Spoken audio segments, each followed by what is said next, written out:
Hey, what's up everybody? BDL44 coming at you with another video. Had a good day so far. It's gotten cooler for the weather we've been used to. It's been above 90 for the last week and a half. So today is back down to like 84, 85. So this feels great in comparison. Normally I would kind of be complaining about this weather, but not when you used to high 90s. No, bringing it back down to 84 is great. But the funny thing was, I went to Hollywood thinking it's 84 over here, so it's probably like 70, 79 over in Hollywood. 1 degree cooler, so that was what it was. But I feel like having a quiet day. I didn't feel like hearing myself talk too much. So I did the walk down Lancashire as usual and went all the way to Hollywood. Walked all the way up through my old apartment. Went all the way down to my old elementary school and didn't make a video. I just didn't feel like doing anything but walking in silence, and it felt pretty good to do that today. I was winded too. All this sitting around dodging the sun is bad for my cardio, man, because I was a little tired today, more so than I ever been. So walking around, so it just is what it is, man. It was good to get 2 days out where I actually did some legitimate walking, like today and yesterday, where I don't even think I mentioned it, but I went to Santa Monica. My intention was to go visit my mom's grave again, and I accidentally missed the stop where I get off and take the pink line. So instead of getting off, I just stayed all the way on and went to Santa Monica. Walked around there, went to the pier, walked all the way to the end of the pier, took some photos, took some video footage. You know, it was great too. It was like 69 degrees on the water, so that was amazing to kind of get a contrast between that and here, which yesterday was like 92. So I went from hot, cool to hot again, but that's just kind of how the day have been. I haven't really felt like making too much content, to be honest with you. I just want to walk in silence. Sometimes it's just best to not, if you don't really want to talk, don't, you know what I mean? I don't want to force it, but I did want to kind of step in, just let you guys know how these last 2 days have been. It's been pretty good. I've enjoyed it.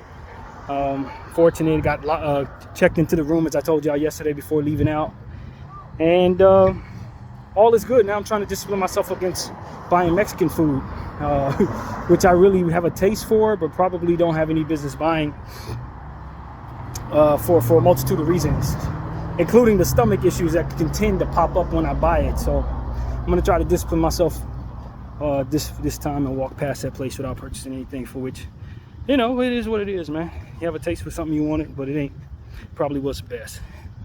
So yeah, man, I'm just feeling pretty good, man. Happy I got this exercise, happy I went out, happy I had the days that I've had these last two, and you know, everything, no complaints at all, really. And I'm even happier that the weather's kind of cooled down, so I can feel more comfortable walking around. So yeah, man, that's pretty much what I want to say. Obviously there's a lot to discuss in regards to the topics of the day. We're never ever far away from Gaza and what goes on there. I want to make it very clear that I'm always interested in talking about that. But you know, the latest thing is really not something that I actually saw from my phone. It was actually something I saw today. I thought it was symbolic. Figured I'd share this. So I was walking past the same old Starbucks on Lancashire I always walk past, and it was a BMW with 2 little kids in it in the back seat, and one of them rolled down the window while they were at the Starbucks drive-through, rolled down the window and poured some red, I'm guessing it was either red soda or fruit punch, on the ground. And it was symbolic in so many different ways, because they were at the Starbucks, and we often talk about Starbucks being one of the #1 corporate contributors to Israel. I mean, it's named Starbucks, Star David, you give your bucks to him. And these were little kids, and as many times as I've seen little kids unalived in this situation, they were looked like them, their age, probably about 7, 6 years old, and they were littering. Obviously you don't want to do that, but the juice that they were pouring out looked like blood, and they poured it out at the Starbucks drive-through, and I just thought that was extremely symbolic. This stuff looked just like blood red, and these were little kids whose blood, their counterparts of their generation, is being spilled in the name of Starbucks. I wish I would have got it on camera, but I don't think it would have made as much sense as it does when I'm speaking it. But that was really symbolic for me. It just spoke to everything, all of it. You know, Yesterday, there was new footage going around. Another one of those things. Headless baby. All you saw was him putting a child's head. The child couldn't have been no more than 3. Head into a bag. Like type stuff. It's like, at some point in time, even people who are fine with turning a blind eye to genocide have to hear people like me describe stuff like this and have their stomachs turn. At some point in time. At what point is too much or enough for all of y'all? For the so-called Zionists out there who could give 2 craps about anything but their money. At what point in time do you say, yeah, we probably went too far? Because I'm pretty damn certain you've done that at this point. I think we're there. I'm gonna be honest with you. For all of y'all who are capitalists or, you know, people who don't care nothing about human rights as long as it doesn't come to my doorstep, you guys really need to understand the gore that we are witnessing. Because I know you're avoiding it. A good portion of you are avoiding it. A good portion of you Congress members who are supporting this, you're probably going out of your way to not see what's actually going on there. You're hearing people tell you, but you're not ruining your stomach with it. You got to understand that the images that are out there that all of us are seeing, you should probably lay eyes on. That's what I'm telling you. I would hope this message would get to all the members of Congress, all the seat fillers there, anybody who's supporting Israel, all of the people who are, Zionists who control a lot of what goes on in this country, a lot of what goes on in other countries, and you're okay with this. You need to know what the rest of us are laying eyes on. It is very important that you don't have a detachment from the reality of the images, because you will be judged by the human race based on these images being understood to have been seen, and you more or less allowing it to happen.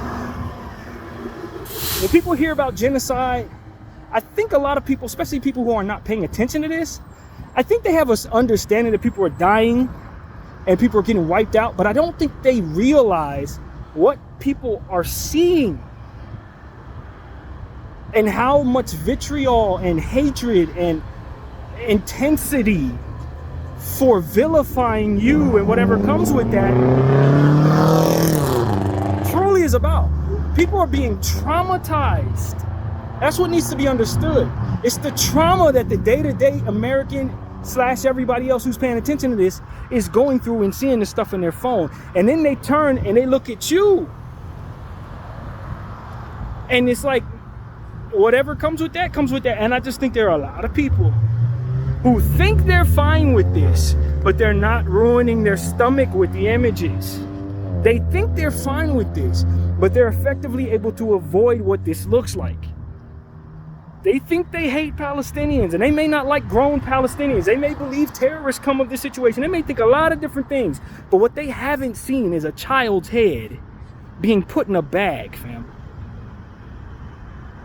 And some of them have, some of them don't care, but I am willing to bet that there are a few, if not more, who think they're fine with this, but do not understand what is actually being seen in regards to this. It's not out of sight, out of mind. It's in our sight, and you're in our mind when we see these images. And I'm telling you, man, the only thing that really comes of this, in my opinion, is violence. Violence begets violence. Violence begets people opening up the back door for the people who deserve whatever they deserve. And that's what I'm saying to you. That's what I'm trying to get a lot of y'all to understand. Today, 2024, you haven't seen anything that would make you wish you didn't make this happen. And I am very certain that that is coming. I don't know what it looks like. I'm not trying to bring it into the open air. I'm not trying to give anybody any ideas. I'm not interested in seeing anything extra happen, to be honest with you. Whatever's the resistance is going to do, they're going to do. But what I'm telling you is, the idea that things are going to continue to go forward as normal for all of you who are doing nothing or funding this or think you're on top of the world and this is fine for this to happen, and the structure of politics make it so that nobody's going to tell you anything, that environment, that disappears when people have these images attached to your character.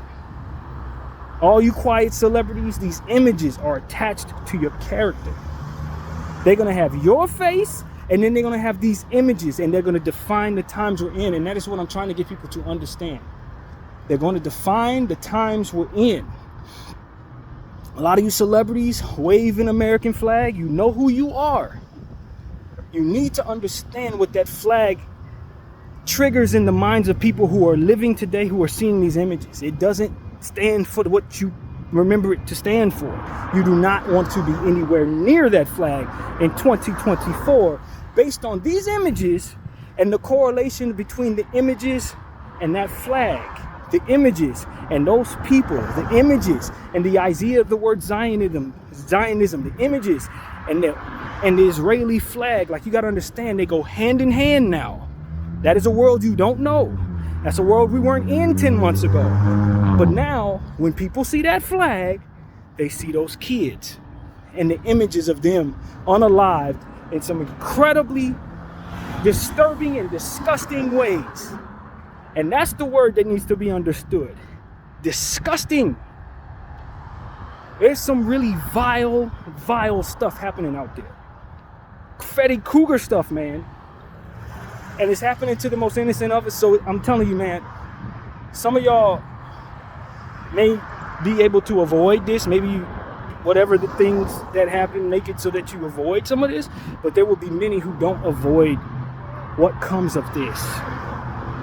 And like I said, the back door is going to be wide open. There's going to be plenty of Americans who want nothing more than to see this thing crumble after the images that they've been seeing over the last 10 months, man. I'm just being honest with you.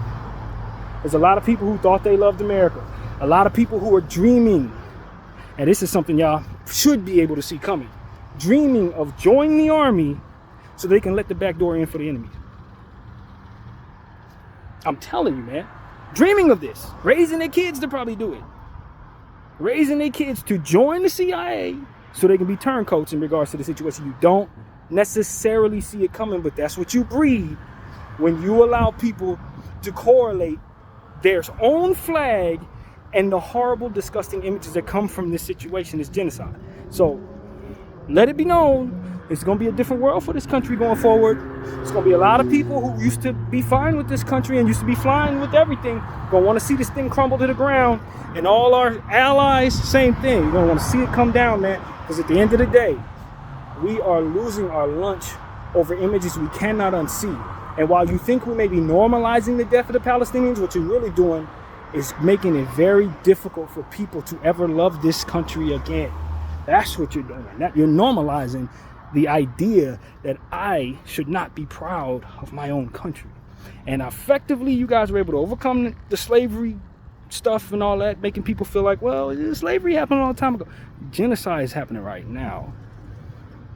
So what you got to understand is that you're awakening old wounds. Native Americans who have been slaughtered, Chinese people who were treated crazy during the railroad days. You're opening old wounds along with creating new ones. So how this transpires going forward, I don't think you know. I don't think that there's a PR scheme to undo trauma. I don't think so. So, if I didn't know any better, I would think that there's a deeper meaning to all of this to really undo this country. If I didn't know any better, I would think somebody's trying to back us into our end by correlating us, by having us coincide with this nonsense. Anybody ever think of that?